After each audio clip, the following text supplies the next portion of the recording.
Bismillahirrahmanirrahim. Assalamualaikum warahmatullahi wabarakatuh.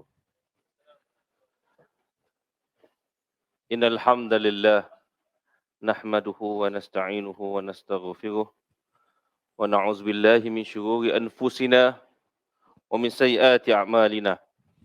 Man yahdihillahu fala mudilla lahu wa man yudlil fala hadiyalah. Asyhadu an la ilaha illallah wahdahu la syarikalah wa asyhadu anna Muhammadan abduhu wa rasuluh. Allahumma salli wa sallim wa barik ala Muhammad wa ala alihi wa sahbihi wa man tabi'ahum bi ihsanin ila yaumiddin. Sidang jemaah yang dimuliakan Allah Subhanahu wa taala.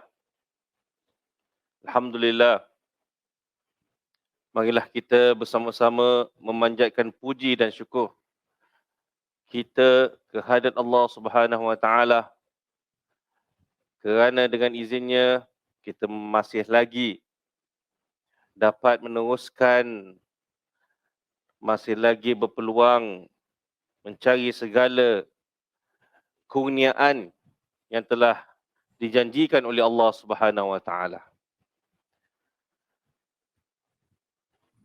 Ikhwatul iman yang dikasihi Allah,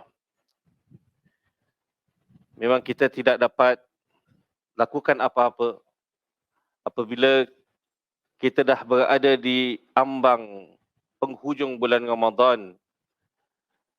Sudah pastinya lagi beberapa ketika sahaja Ramadan akan meninggalkan kita.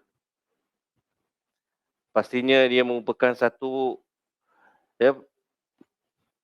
perasaan, keadaan yang sebagai orang yang beriman pasti kita tertanya-tanya, adakah kita akan bertemu lagi bulan yang penuh keberkatan ini? Namun yang pasti adalah apabila kita keluar daripada sekolah Ramadan ini, pastinya ada perkara yang telah kita capai, kita perolehi. Pastinya ada perkara yang kita ingin perbaiki lagi. Dan di antara perkara yang kita harus sentiasa perhatikan dan ingin sentiasa perbaiki, tidak lain dan tidak bukan adalah solat kita. Solat yang merupakan kewajipan kita, yang apabila ditanya seorang yang beriman, apakah perkara yang wajib dilakukan, pasti yang akan disebut salah satunya adalah solat. Dan itu sebagai tanda keimanan, keislaman seseorang. Maka solat itu merupakan perkara yang sangat penting dan merupakan satu perkara yang harus dititik beratkan. Kerana apa? Pastinya kita dah sedar dan kita telah ketahui kedudukan solat itu di dalam Islam tak dapat kita nafikan lagi. Kenapa? Ia sudah jelas dijelaskan oleh Nabi SAW. Berkaitan dengan dalam hadis Jibril, pastinya kita telah mengenali dan mengetahui hadis tersebut, menyebutkan tentang rukun Islam, rukun iman. Apabila kita menyebutkan solat, tak akan terlepas rukun Islam itu. Dan solat merupakan salah satu daripada rukun Islam. Dan juga kita telah sebut tentang bagaimana solat itu merupakan tiang, tiang agama. Yang kita pernah sebut dalam sebuah hadis Nabi SAW yang bunyi, Rasul amr Islam wa umuduhu salah. Pokok segala perkara dalam kehidupan kita adalah Islam. Dalam kehidupan kita, tujuan kita adalah untuk memikirkan segala apa berkaitan dengan Islam, iaitu berkaitan dengan agama kita. Dan tiang bagi agama tersebut adalah solat. Dan itu sekaligus nak menunjukkan betapa pentingnya solat ini yang memang kita tak boleh nafikan lagi. Dan saya yakin kita juga merasakan sedemikian rupa. Anda semua merasakan sedemikian rupa. Maka itu kita sering ingatkan bagi seorang ibu dan bapa, selalu ingatkan anak-anak. Ya. Dia tak fikir apa-apa, ya, bila anak nak keluar, bila mana di rumah kadang-kadang, ya, ibu bapa akan bertanya, kamu dah solat? Ya. Dia nampak anak tu, hatta anak tu sedang belajar pun, perkara yang baik belajar itu. Tapi apabila perkara yang baik di mata manusia tapi telah melanggar hukum Allah, itu dah jadi tak baik. Maka harus dipandu, ya, supaya tidak ada clash antara maslahah dunia dan maslahah akhirah. Jadi solat itu jelas, sehingga Allah Subhanahu Wa Taala mengingatkan kita, dan Allah menekankan, Allah memerintahkan untuk kita memelihara solat itu. Ya, kalau kita boleh rujuk dalam surah Al-Baqarah ayat ke-238, di mana Allah Subhanahu Wa Taala berfirman, A'udzubillahi minasyaitonirrajim, hafizu ala salawati was salatul wusta. Ya, Allah berfirman, peliharalah semua solatmu dan peliharalah solat wusta. Allah Subhanahu Wa Taala ingatkan kita specifically, secara khusus, jagalah solat. Kerana di situ banyak sekali kebaikan, ya, yang telah disebutkanlah oleh asatizah kita sepanjang bulan Ramadan, bukanlah untuk mengajar semata-mata, sebab kita semua dah belajar. Alhamdulillah, saya yakin kita semua dah pandai.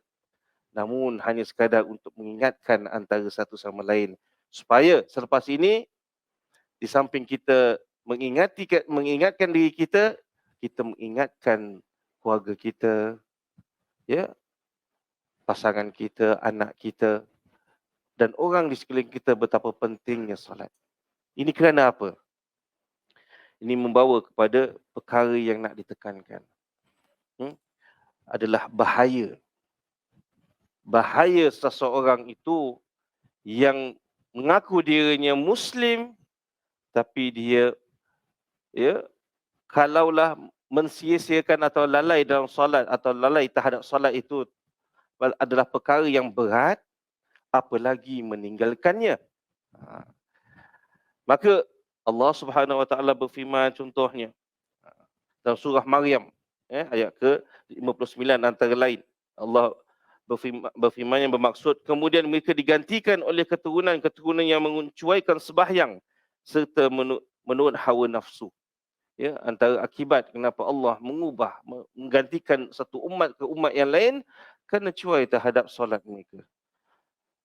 Dan seperti yang disebutkan tadi, ya, kalau seseorang itu cuai terhadap solat, bukan cuai dalam solat atau lalai dalam solat, itu perkara yang sering berlaku walaupun tak bagus. Ya, ya, bila kita solat, Masya Allah, kita fokus. Aku nak solat, nak khusyuk. Sebab Allahu Akbar, Allah ke mana, Akbar ke mana, kita ke mana. Itu lumrah. Namun, kita boleh memperbaikinya dengan melatih diri kita supaya khusyuk dalam solat.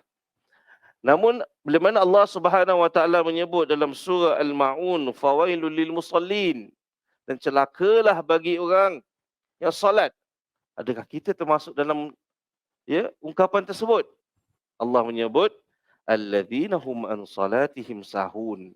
Ya, mereka itu, ya, yang lalai terhadap solat, iaitu mereka memperlekehkan solat ataupun tidak memberatkan solat. Jadi perkara ini pun kalau kita tak menjaganya, boleh berlaku kepada diri kita. Kenapa? Kadang-kadang kita sibuk dalam kehidupan seharian kita. Ya, dalam cabaran kita menghadapi pelbagai ujian, ya, seharian kita fikir itu, fikir ini. Kadang-kadang kita tengok, dah jam berapa ini? Walaupun, ya, perkara itu, ya, kadang-kadang kita tak dapat mengawalnya. Namun jangan sampai kita menjadi individu yang merasakan, tak apalah kita melewatkan solat atas sebab tak munasabah. Dan kita tak nak sampai tahap itu. Kerana Allah menyebut mereka itu yang melalaikan solat dia telah ada ancaman yang berat, apalagi apabila orang tu meninggalkan solat.